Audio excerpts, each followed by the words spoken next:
Subscribe. Jayhim. Hello guys, nongeye kubasuhuza nka YouTube channel Jayhim. Murakanje kukwereka internet y'ubuntu iri ku mwanya wo hejuru, iri kwirukanka cyane cyangwa se mu zimwe muri application ku badakoresha VPN cyangwa se ku bakoresha VPN cyangwa se ku bantu mwabuze VPN mwakoresha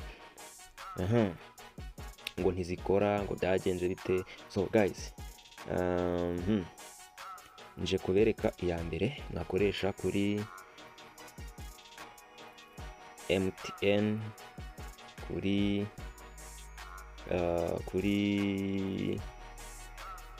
Airtel. Gusa Airtel nubwo idakora neza, Airtel ntakora neza. So guys, reka tubanze ku buryo bwa MTN. Mbere na mbere uzajya muri App Store yawe, usacinga application bise SMK5.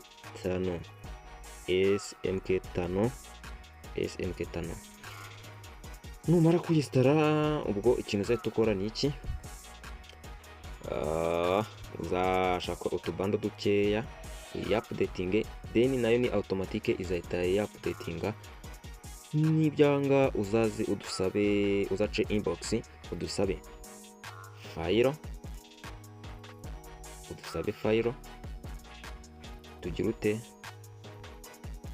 tuyiguhe, ubundi uryoherwe na internet y'ubuntu kuri MTN. So guys, nkuko nabikubwiye rero ni ibise SMK5 nenje kukwereka